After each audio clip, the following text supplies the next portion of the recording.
amigos, bem-vindos ao Gente que Fala, sempre ao vivo, de meio-dia a 1 pela Rádio Trianon, AM 740 São Paulo, Rádio Universal, AM 810 Santos. Estamos transmitindo direto do estúdio da Rádio Trianon através da nossa fanpage, Facebook/programa Gente que Fala. Estamos também na AltV, www.altv.com.br. Estamos na TV Guarulhos, canal 20 UHF, canal 3 da NET em Guarulhos, ambas 11h30 da noite. Acesse nosso blog, conheça nossos colunistas e colaboradores, gentequefala.com.br. À sua disposição, WhatsApp 974012235 e um telefone aqui no estúdio da Rádio Trianon à sua disposição, 3289-3580.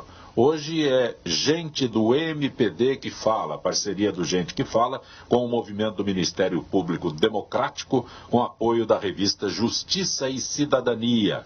Representando o MPD, o movimento do Ministério Público Democrático, promotor de justiça, Dr. Luiz Roberto Vaquim. Prazer tê-lo aqui. Prazer é todo meu, muito obrigado. Também conosco o advogado Luiz Augusto Buff de Souza e Silva.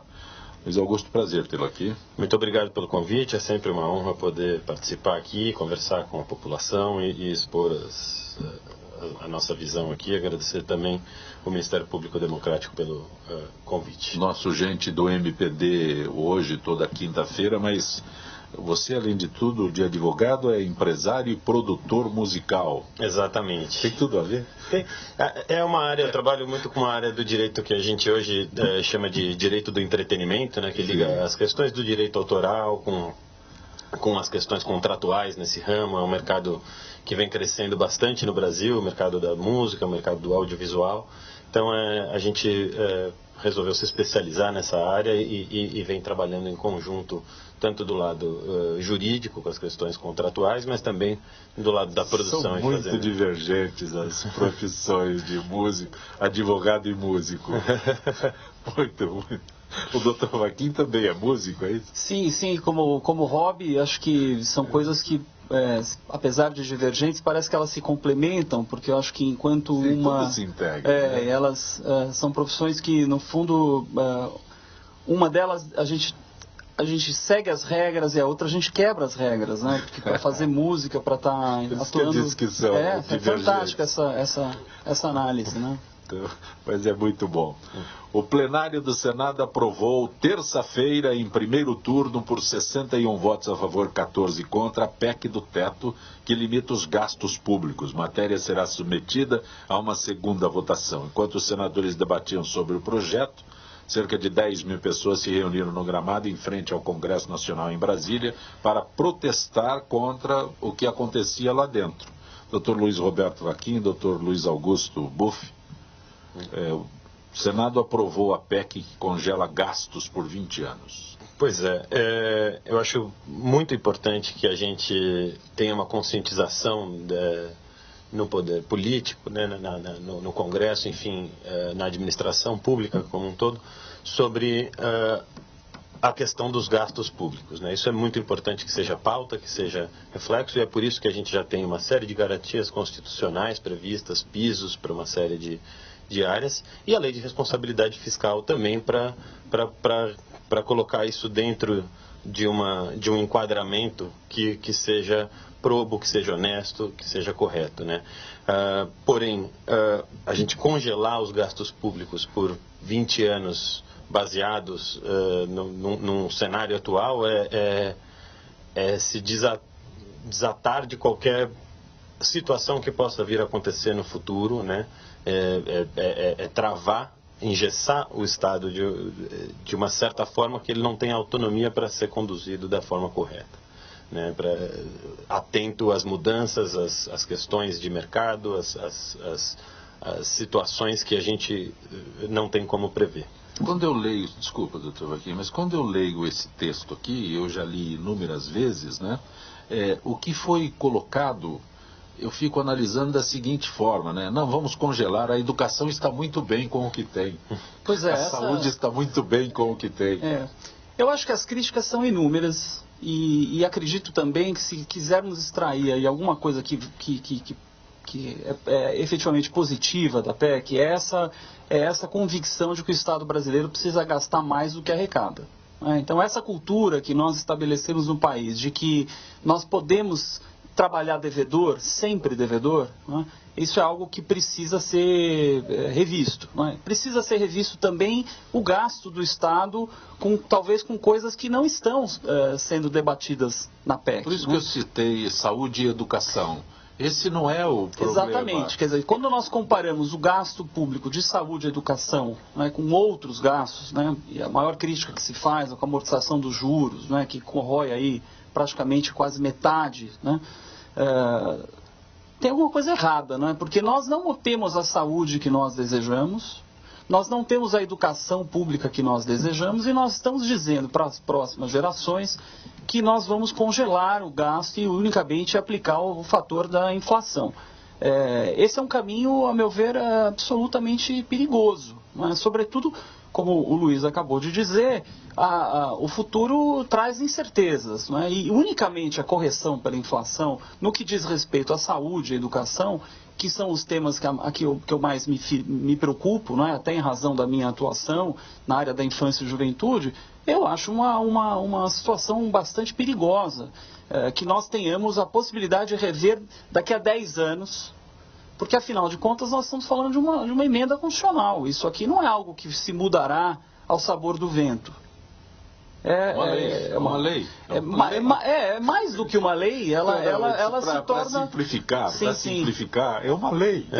E presume-se que a gente teve um orçamento muito bem estruturado esse ano para que se congele e que essa distribuição que foi feita dentro dessas áreas é a distribuição que faz sentido para os próximos 20 anos.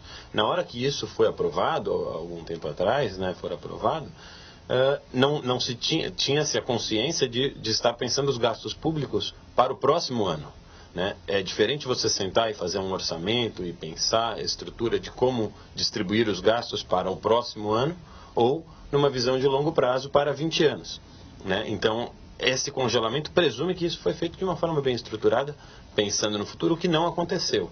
Então, eu acho que essa conscientização de que a gente tem que rebalancear os gastos públicos com a arrecadação é efetivamente necessária de ser discutida, e a gente precisa encontrar formas de equilíbrio econômico para o nosso país. Então, esse é um momento interessante para isso. A gente está saindo de uma crise econômica, passando por uma crise política séria que permeia todos os assuntos que a gente vai discutir hoje. Então, a gente precisa mesmo de responsabilidade, estar atento a leis que a gente já tem que podem ser aplicadas e funcionar. A lei tem de monte, Dr. Buff. Exatamente. A lei tem de monte, o que não falta é lei.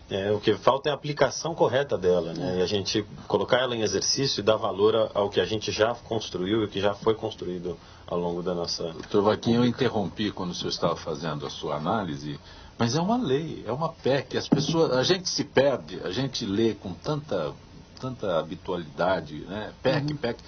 Se traduzido, PEC é uma proposta de emenda à Constituição. Sim. É uma lei, sabe? E passa como se não fosse nada.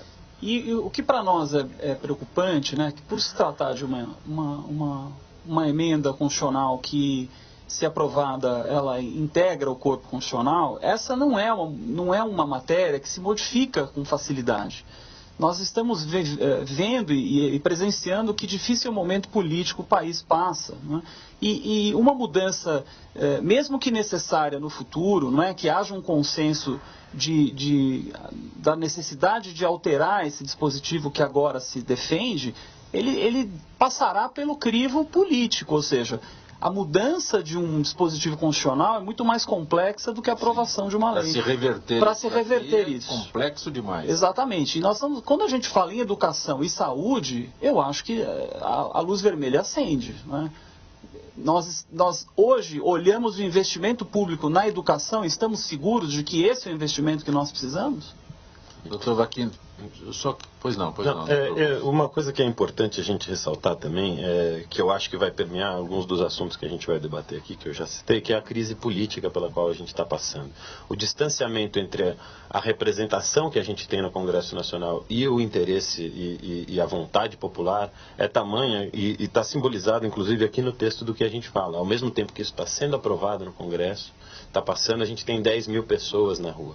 Né, por uma situação como uma PEC, como a gente está falando, o peso de uma emenda constitucional, é importante que a gente ouça a população, que a gente dê espaço para que essa representatividade seja efetiva dentro do Congresso. E o governo tem pressa, né? E o governo não quer fazer essa discussão, porque a Câmara dos Deputados e o Senado, ele tem as suas sedes de discussão em que a população, por meio de diversas audiências, poderia participar, mas o governo tem pressa. A população não pode participar, não tem como. A gente não tem essa cultura, mas existe sim dentro do mecanismo. Eu sou descrente com pela falta dessa cultura que a gente não conseguiu estabelecer, mas quando a gente olha o processo, né, então vamos discutir uma questão, vamos congelar o gasto com a educação, vamos discutir esse assunto, né? A gente não tem essa cultura, né? O brasileiro falando, mas eu não vou perder tempo também para ir lá, né? E aí as coisas são aprovadas como a gente tem visto, né? Na madrugada. E política não é ir lá, né? Não é só ir lá, ir na porta e fazer manifestação e queimar pneu. Política é juntar um pensamento dentro da sua classe, dentro do seu grupo, os professores se alinharem, fazerem uma luta conjunta, os estudantes se alinharem, fazerem uma luta conjunta, todo o grupo. A política é feita no dia a dia, nos menores locais e através dessa representatividade conseguir levar essa mensagem até lá. Não é só através de manifestação, não é só vestindo uma camisa num final de semana, mas a política é feita no dia a dia, com coerência, Dr. Buff, doutor, que sou descrente com relação à atuação da população, né? Então, tivemos aqui 1 milhão de pessoas na Paulista se manifestando, não importa o número, né? Sabe? Tivemos manifestações e tal.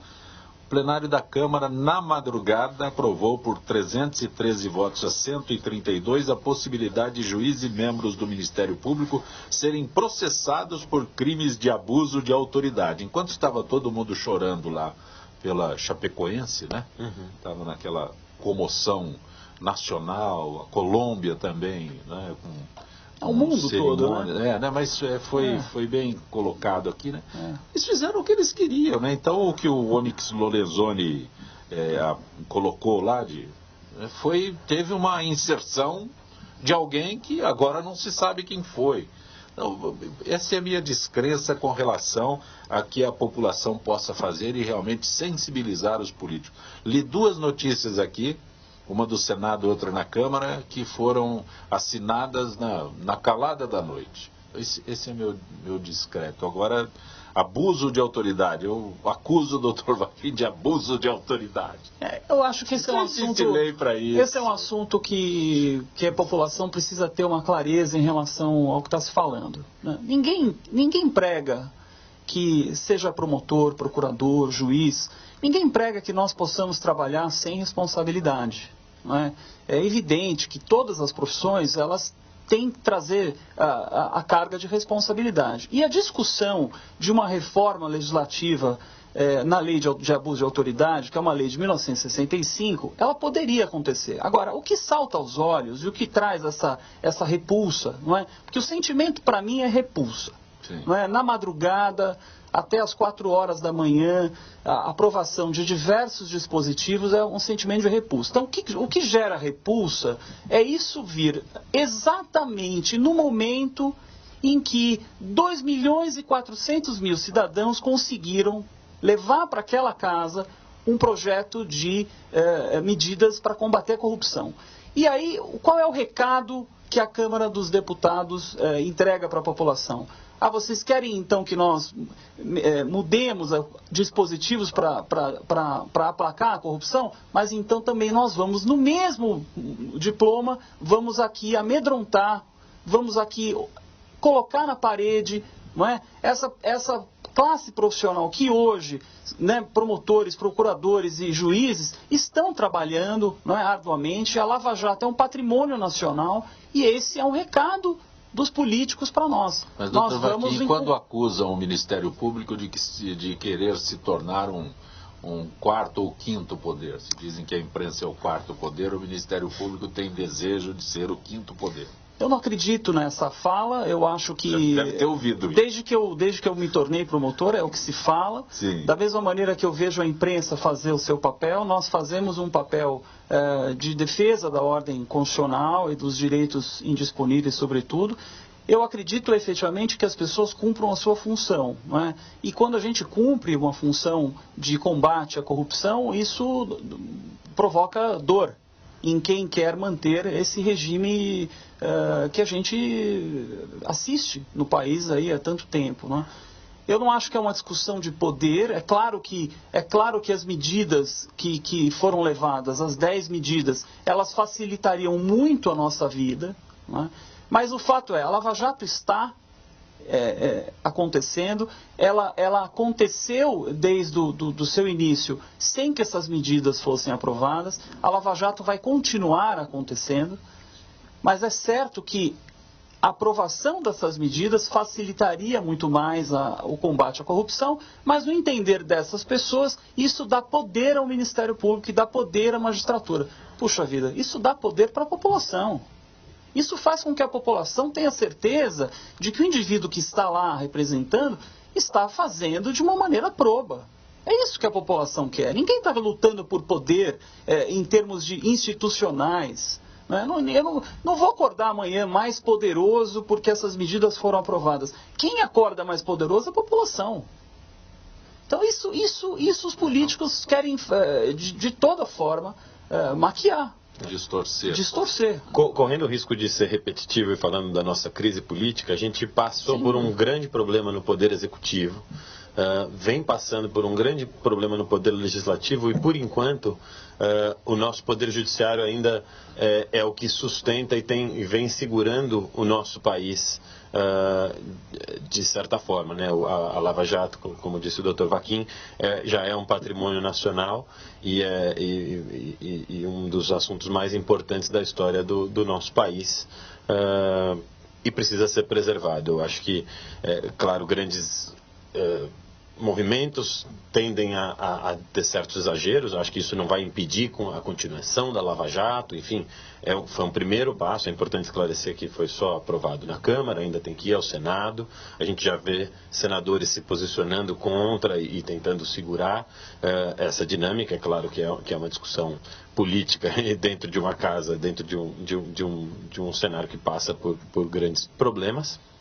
Mas o que ressalta aos olhos aqui é a interferência no equilíbrio desses três poderes. A gente já tem previsto para o Judiciário, para o Ministério Público, uma série de responsabilidades para a condução correta da carreira deles, né? E isso vem sendo aplicado de forma super correta dentro do próprio Poder Judiciário, do Ministério Público, através das corregedorias. E os conselhos nacionais, né? E os conselhos nacionais. O CNJ e o CNMP. Exatamente. E quando se diz que, com o reflexo nesta decisão da Câmara, né, que a Lava Jato a Força-Tarefa possa renunciar. Não sei nem se renúncia seria o termo correto. Essa foi a fala, num primeiro momento, eu acredito, com muita convicção, que essa foi uma fala emocional, né, dos procuradores da Lava Jato e que de alguma maneira externaram ali com aquela fala a repulsa que nós estamos hoje reproduzindo. Quer dizer, eu não acredito que hoje nós tenhamos esse risco. O Ministério Público sempre vai buscar aí uma conduta profissional, uma conduta ativa de exercício de prerrogativas e de direitos, e eu não acredito que a gente tenha um risco à Lava Jato. Vejo que provavelmente para quem trabalha nessa força-tarefa é um duro golpe. É um duro golpe que ontem a Câmara ofereceu e que o Senado ontem quase também caminhou na mesma direção em razão da vontade do senhor presidente de estabelecer um regime de urgência que, felizmente, foi, na última hora, foi barrado e isso acabou, então, tendo uma outra tramitação e agora vai se poder discutir dentro do Senado, mas caminhávamos para uma aprovação a toque de caixa com o patrocínio do senhor presidente do Senado.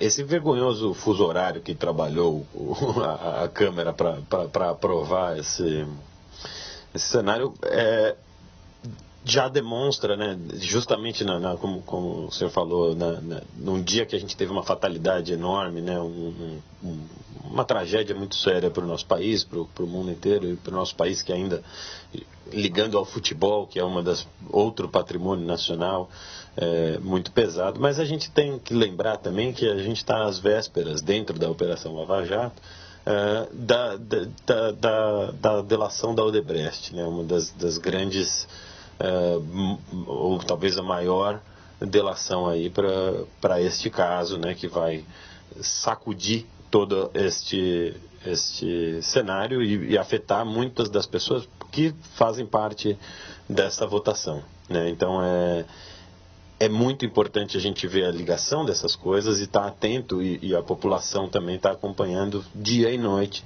da forma que ela possa, né, ainda que haja descrença da interferência Continua descrente, continua descrente. Eu acho... A minha profissão me proporcionou situações semelhantes em outras vezes, né? Uhum. Que estava lá aquela discussão, a gente indignado com tudo, aí quando saía do plenário era aquilo que a gente não queria. Isso em inúmeras situações. Então, eu não vejo essa mudança. Eu não vejo o que a população possa fazer. É isso que eu quero. Nós tivemos recentemente... O Ministério Público foi um avanço fantástico, sabe? O Ministério Público foi um avanço fantástico, né? Para poder limitar a ação, né, de diversos segmentos na sociedade, em defesa da sociedade. Mas, de repente, descobriram que o Ministério Público pode chegar aos políticos. Aí está todo mundo tremendo com relação ao Ministério Público. Não é a justiça. A justiça eles driblam, né? O Ministério Público está mostrando que tem condições de revelar o que acontece de pior. Em 2014, se não me falha a memória, 2013, nós tivemos uma manifestação popular que foi decisiva para reverter um quadro que também nos amedrontava muito, que era retirar do Ministério Público o poder de investigar. Sim. Eu me recordo que houve uma mobilização social efetiva, houve manifestação na Via Paulista, a população desceu até o centro de São Paulo, fomos à Rua Riachuelo, onde é a sede do Ministério Público, e a gente conseguiu, naquele momento, sensibilizar a sociedade, e essa regra não foi para frente, a gente não perdeu esse poder de investigação. Eu acredito que a população tem um papel, diferentemente da sua convicção, eu acredito que a população tem um papel importante. As redes sociais, elas trazem uma reverberação assustadora, como nunca se viu. E nós esperamos isso, nós esperamos que haja sim uma manifestação efetiva, não só em manifestações de rua, como pelas redes sociais, para que efetivamente os políticos tenham uma consciência mais redobrada na hora de dizer, apertar o botão ou dizer sim ou não, porque isso vai ser cobrado, efetivamente será cobrado. É a minha expectativa. Eu acho que há um fortalecimento da população através das manifestações. A gente tem sentido a efetividade de alguns passos na história recente, desde 2013, como a gente vem falando, em inúmeros aspectos. E o que a gente vê, novamente, é um distanciamento entre essa população e esta representatividade que a gente tem dentro do Poder Legislativo. Essa distância, essa ruptura é a crise que a gente está passando, enfrentando, e a descrença não pode nunca estar do lado da gente descrer na população. A gente tem que descrer naqueles políticos que estão lá e fazer melhores escolhas e substituir essas pessoas com o tempo da forma correta, da forma com que a gente tem estabelecido na nossa democracia. Nosso gente do MPD que fala, a parceria do Gente que Fala com o movimento do Ministério Público Democrático, apoio da revista Justiça e Cidadania. Conosco o promotor de justiça, Dr. Luiz Roberto Vaquim, o advogado Dr. Luiz Augusto Buff. Olha, a bancada evangélica conseguiu que o presidente da Câmara dos Deputados, Rodrigo Maia, instalasse a comissão especial para rever a decisão tomada pelo Supremo Tribunal Federal, que firmou nesta semana entendimento que praticar aborto nos 3 primeiros meses de gestação não é crime. O deputado Rodrigo Maia afirmou que pretende adotar essa posição toda vez que o STF resolver legislar no lugar do Congresso, ratificando ou retificando decisão do tribunal. Acho que é um grande equívoco sobre vários aspectos. Né? Em primeiro lugar... Eu me convenço que a minha descrença Acho que, em primeiro lugar, o presidente da Câmara esquece que ao Supremo Tribunal Federal incumbe também a defesa da ordem constitucional. Né? E até basta a leitura do voto que está disponível no site do STF, para se verificar que o que está se falando ali é da constitucionalidade do tipo penal que mantém o aborto ou o autoaborto, e ninguém ali está procurando legislar. O que está se procurando fazer é interpretar o tipo penal, ou seja, o artigo da lei que já existe, em face da Constituição também que está em vigor desde 88. Acho que nós temos uma posição muito séria para refletir nesse país com relação à história do aborto. Né? Milhares e milhares de mulheres ou morrem ou sofrem sequelas definitivas em razão de abortos mal sucedidos realizados em clínicas clandestinas em razão dessa proibição. Não acredito que o Supremo aqui quis desvalorizar a vida humana ao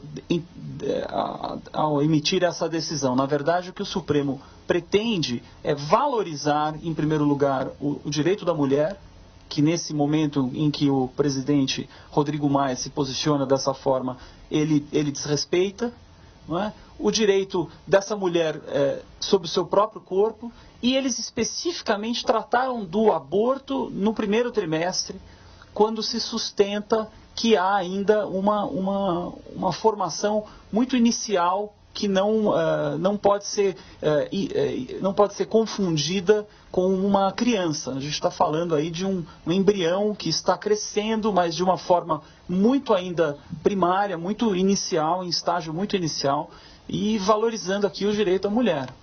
Bancada evangélica. Quando eu leio aqui apelos da bancada evangélica, eu fico imaginando que é um outro congresso dentro do congresso, uma outra câmara dentro da própria câmara, uma outra, um outro grupo que não é que é diferente. O que a gente vê é uma imposição ideológica através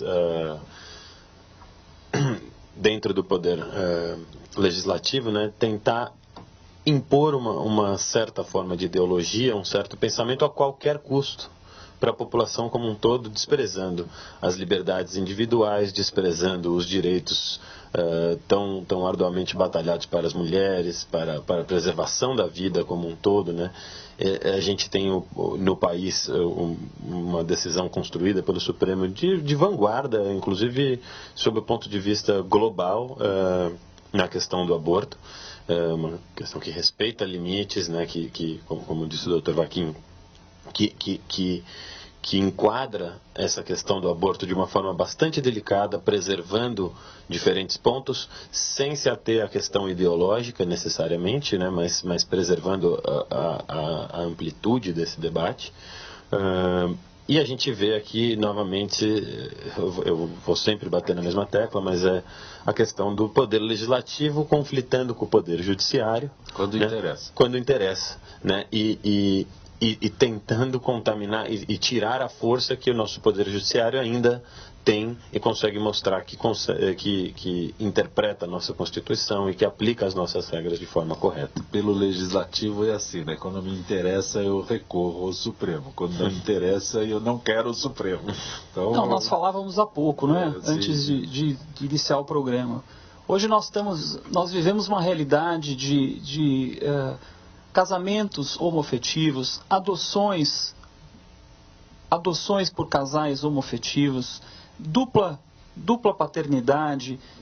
Essas conquistas todas, elas acabaram surgindo inicialmente no Poder Judiciário, por meio de decisões judiciais sensíveis ao que... Significa que estava legislando. Exatamente. Agora, nós ainda temos dentro do Congresso Nacional, eu repito, né, uma postura tão ideologizada, como disse o Luiz, mas nós ainda temos um projeto de lei de Estatuto da Família querendo definir família, a união entre homem e mulher.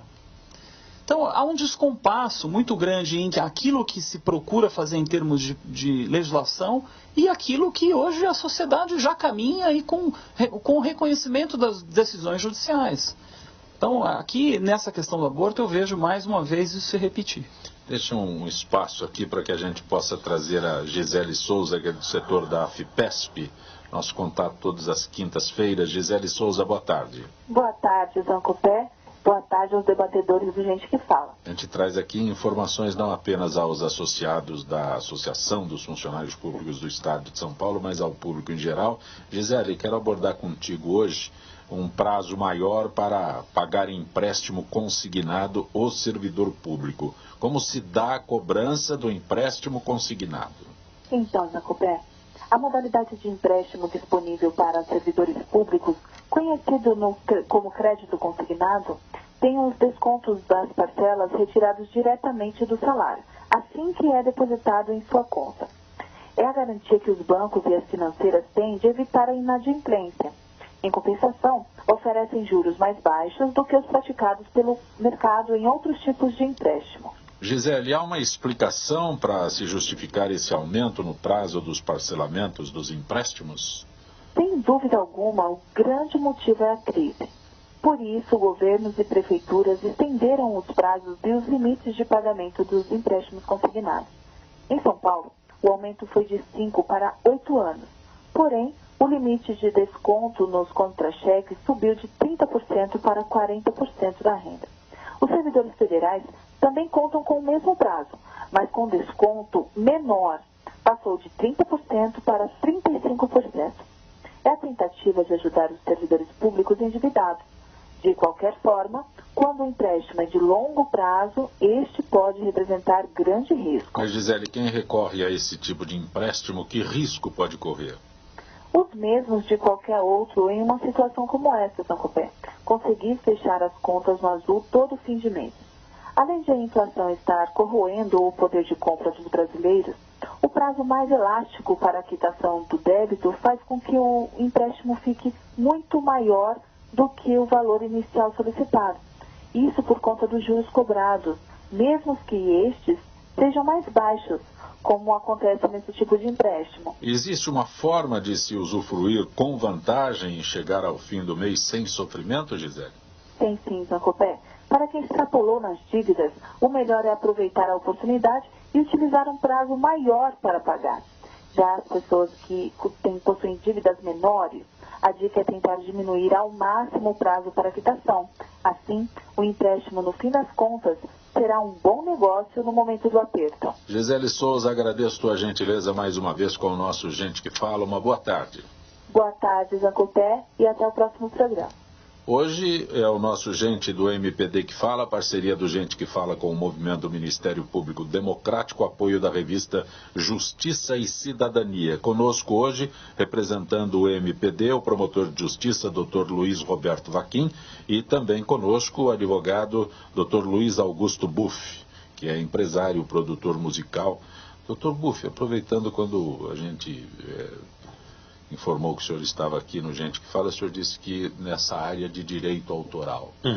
O Brasil avançou, porque eu me lembro que se tocava música, não é do seu tempo, né, mas se tocava música americana, para não pagar direito autoral.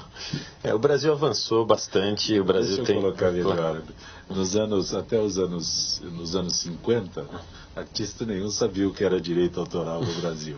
Aí nos anos 60, nessa transição de 50 para 60, começou a se discutir o direito autoral do artista brasileiro. Aí por isso aquela invasão de música americana nos anos 50, porque não se pagava direito autoral para ninguém, sabe? E qual é o avanço que nós tivemos disso? Porque a gente passa por diversos avanços e ainda tem enfrentado grandes desafios pela frente, não só no Brasil como no mundo. A questão do direito autoral vem se transformando muito, especialmente no caso da música, pela mudança de paradigma de consumo que a gente vem passando. A gente veio de um caminho recente de compra, de aquisição de produtos musicais, como um disco, um álbum, um CD, enfim, para um novo paradigma de acesso. A gente hoje acessa o conteúdo musical, o catálogo de músicas, através de serviços de streaming, de YouTube, de serviços de vídeo, né, de uma variada gama de mecanismos que não são mais aquele consumo, aquela forma de aquisição, aquele modelo tradicional de ir na loja e comprar um disco. Isso transforma muito a interpretação com relação ao que é a execução pública, né, que é a base do que a gente fala sobre pagar direito autoral. O grande cenário é a execução pública, a arrecadação que a gente desde 1976 aqui no Brasil tem a presença do ECAD, do Escritório Central de Arrecadação e Distribuição. Essa foi uma conquista que a gente teve a partir dos anos 70, então pouco depois desse momento que o senhor descreveu de utilização e não remuneração de coisas de repertório internacional. Foram tungadas no Brasil, não se Mas a gente teve uma conquista muito grande com a presença do ECAD para representar. Anos 60 que surgiu, né? Anos 70. A gente já tinha sociedades de gestão coletivas fazendo esse mecanismo desde antes, mas a partir de 76 a gente tem a presença do ECAD e posteriormente novas sociedades apareceram. Recentemente a gente teve uma mudança na legislação, fruto de uma comissão parlamentar de inquérito que a gente teve investigando algumas práticas supostamente abusivas do ECAD, que para uma maior transparência, né, com a aplicação tecnológica que a gente tem hoje em dia, a capacidade de fiscalização e documentação e registro de banco de dados de repertórios, faz com que a gente exija muito mais transparência nessa arrecadação feita por essa entidade. Então, houve uma melhor flexibilização recente nesse sentido, e agora a grande questão que a gente tem nesse debate é justamente se há ou não execução pública, né? Como a rádio, por exemplo, a rádio tradicional que a gente conhece, a AM/FM, tem a obrigação de pagar para a utilização de música, a rádio paga. Agora a TV paga, um monte de serviços tradicionais que a gente conhece pagam. Agora a grande discussão é, os novos serviços, esses serviços de streaming, são caracterizados de execução pública ou não? Esse é um debate que está dentro desse meio em alto vapor no STJ, sendo discutido na medida que a gente está aqui conversando.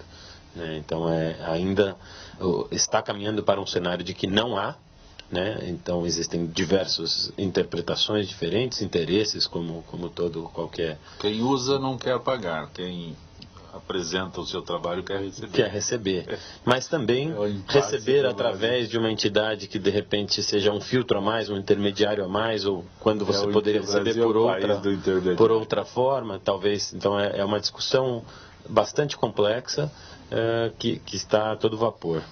Olha, Dr. Luiz Roberto Vaquim, Dr. Luiz Augusto Buff, o Jaime do Jardim Bonfilholi, que está sempre conosco aqui no Gente que Fala, pergunta aos senhores: se resolverem fechar o Congresso, será que o povo irá às ruas para protestar?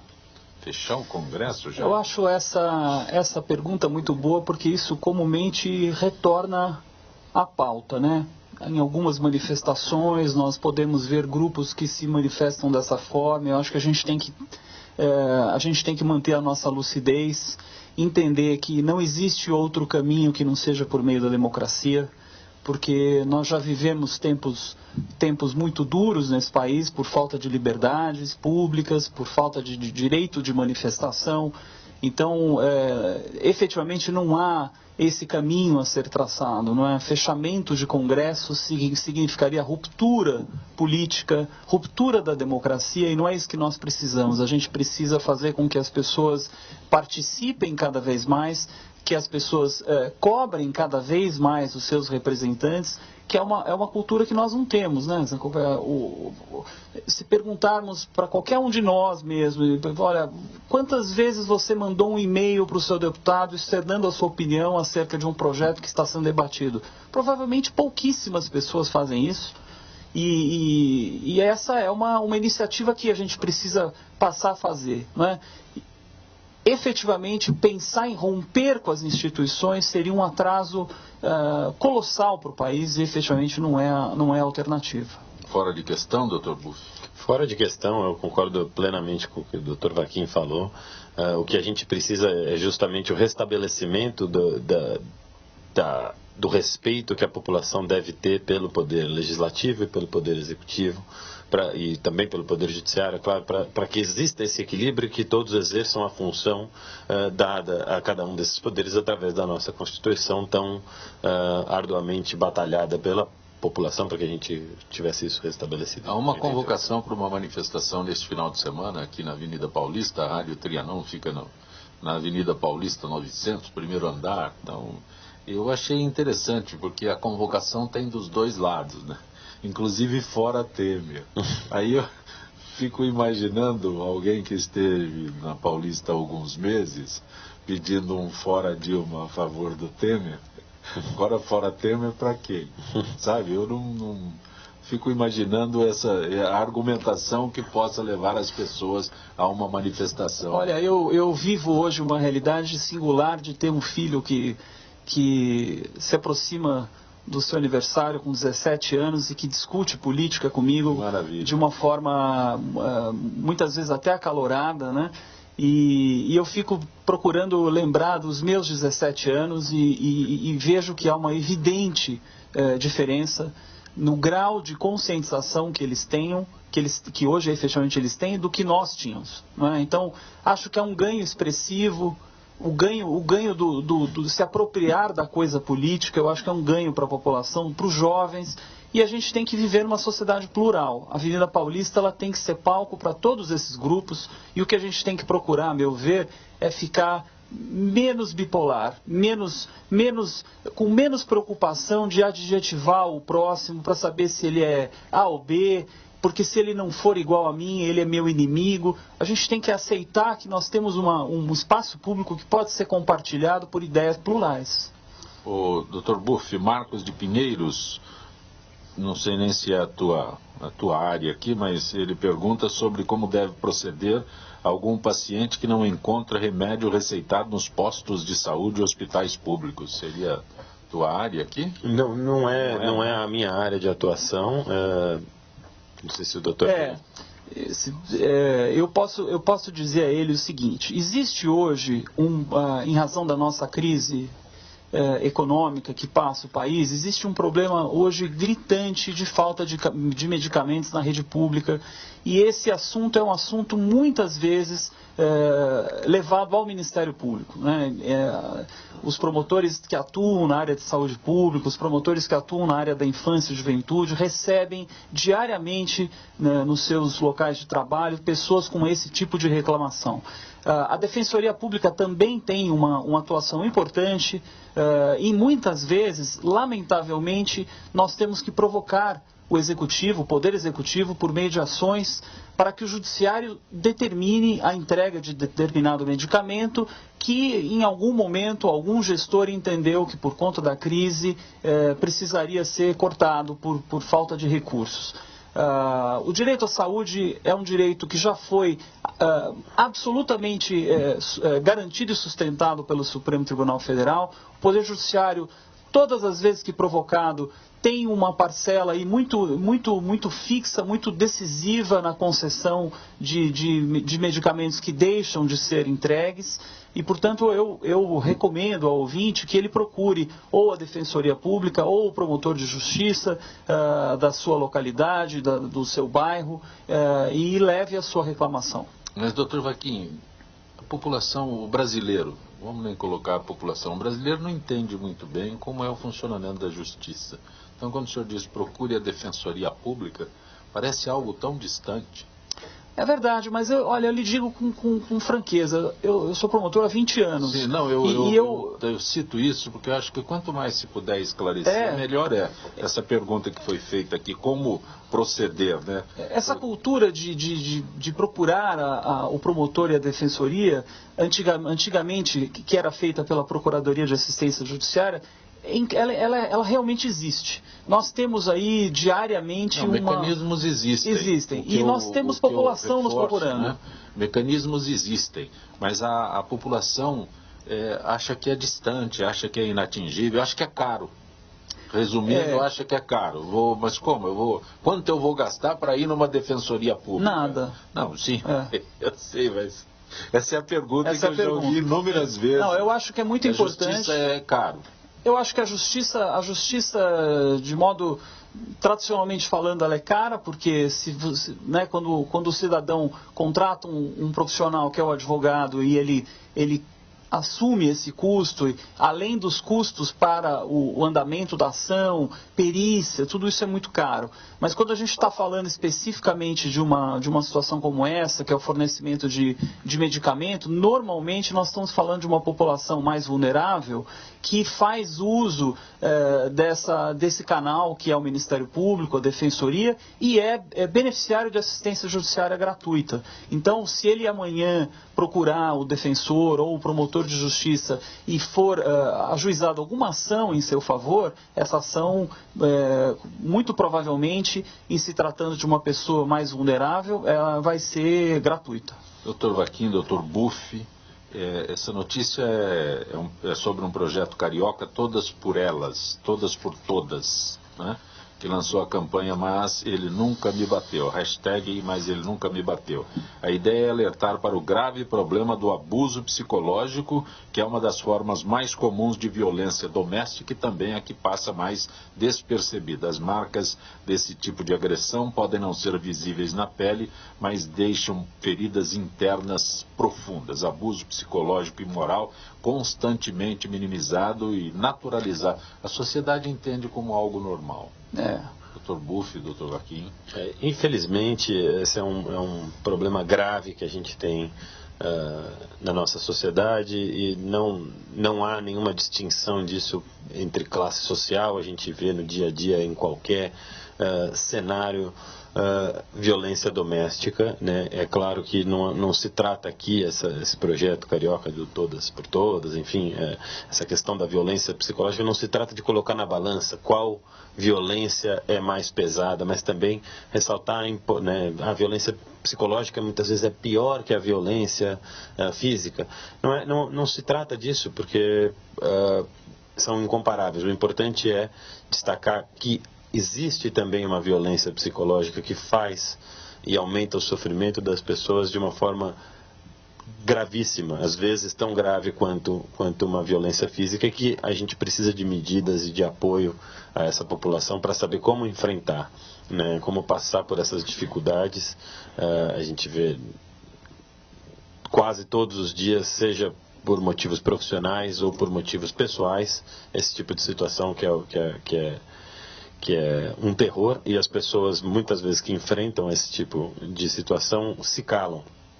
E qualquer movimento que faça com que as pessoas se manifestem, externalizem isso, quebrem essa barreira da vergonha, faz com que a gente possa enfrentar conjuntamente esse problema, seja a pessoa com seus familiares, com as pessoas, os seus entes queridos que estão do lado para apoiar, superar uma dificuldade dessa, se afastar de pessoas criminosas que têm esse tipo de conduta, tendo o apoio e o respaldo dentro de casa já é um grande passo. Então qualquer projeto que faça com que ajude, que dê suporte a essas pessoas, é um projeto que eu tenho muito apreço.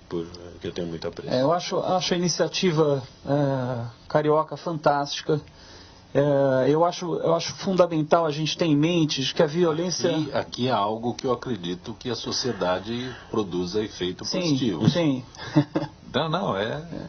A gente tem que ter em mente claramente... Acho que esse é fantástico, né? A violência não se rompe sozinha. Sim. Né? E eu acho que é muito importante a gente tocar no assunto da violência psicológica, que muitas vezes não é bem compreendido, mas a gente poderia dizer aqui que a violência psicológica, ela se manifesta sob várias formas, né? Por humilhações, por ridicularizações, por vigilância constante do agressor, por ameaças, por uma perseguição. Vigilância constante? É aquele homem dominador que não permite que a esposa saia da vista dele um minuto. Ele tem que saber a hora que ela sai de casa, controla pelo celular, ele mexe no celular, ele verifica as mensagens de WhatsApp que ela recebe. Ele a persegue em ambientes em que ela não esperava encontrá-lo. Ele faz uma chantagem emocional cada vez que ela está fora de casa, porque afinal de contas ele está lá sozinho, e ele tenta atribuir culpa a ela por esse sentimento. Ele tem, enfim, um controle da vida social da companheira. E essa é uma forma de violência perdão.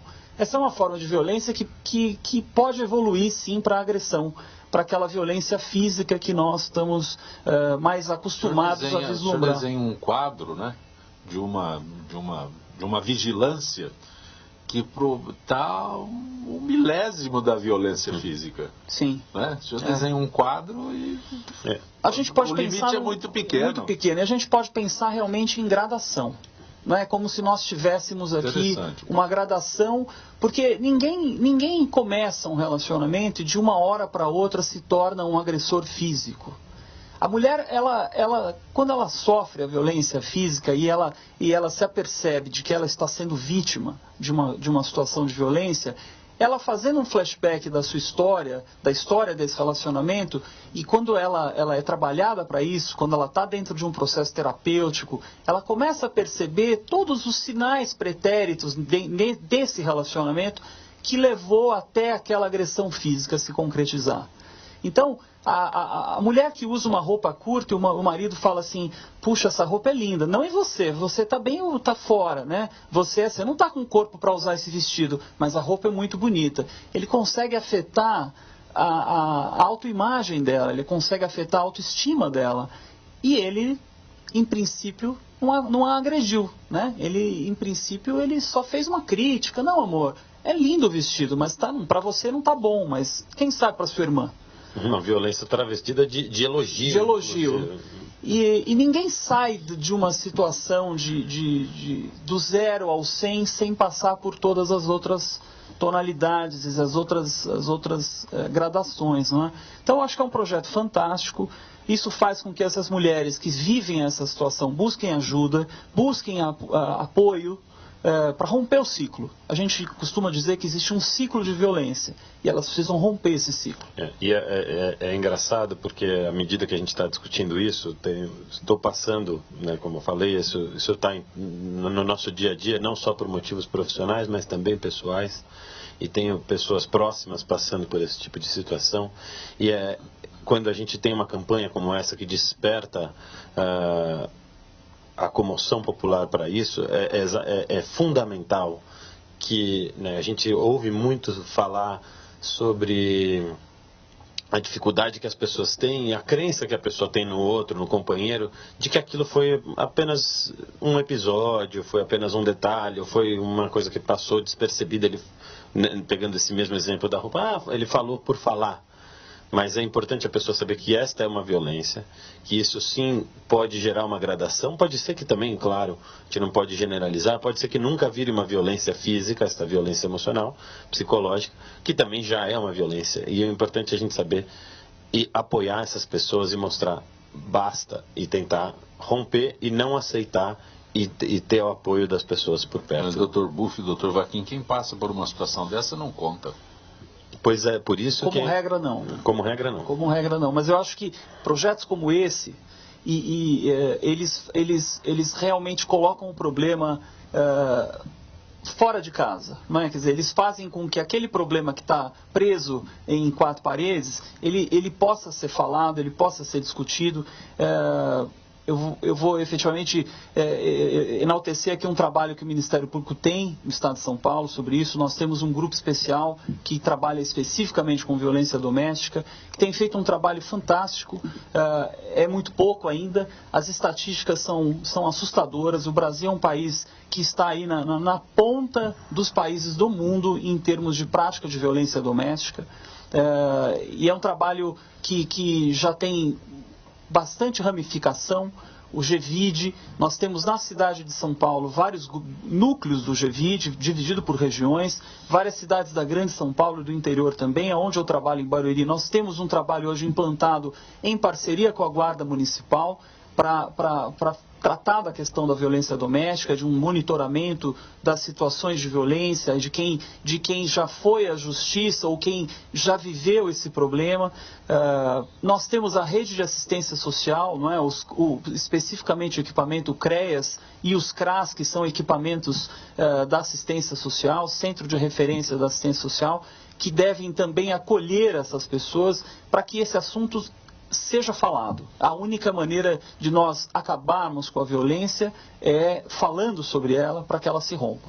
Acho que a grande lição aqui é, como o senhor falou, quem passa por isso não fala, projetos como esse apoiam as pessoas a falarem, seja com um familiar, seja procurando assistência social, a se expressarem, e a primeira expressão é a dizer não para esse tipo de conduta. Dr. Luiz Augusto Buffi, eu agradeço a tua gentileza de ter participado desta edição do nosso Gente do MPD que Fala. Muito obrigado pelo convite, é sempre um prazer. Muito bom. E esta parceria do Gente que Fala com o MPD, Gente do MPD que Fala, é possível graças à iniciativa do próprio movimento do Ministério Público Democrático, hoje representado pelo promotor de justiça, Dr. Luiz Roberto Vaquim. Grato por ter vindo. Eu que agradeço. Agradeço a você, os ouvintes. Gente que Fala, Gente do MPD que Fala, tem o apoio da revista Justiça e Cidadania.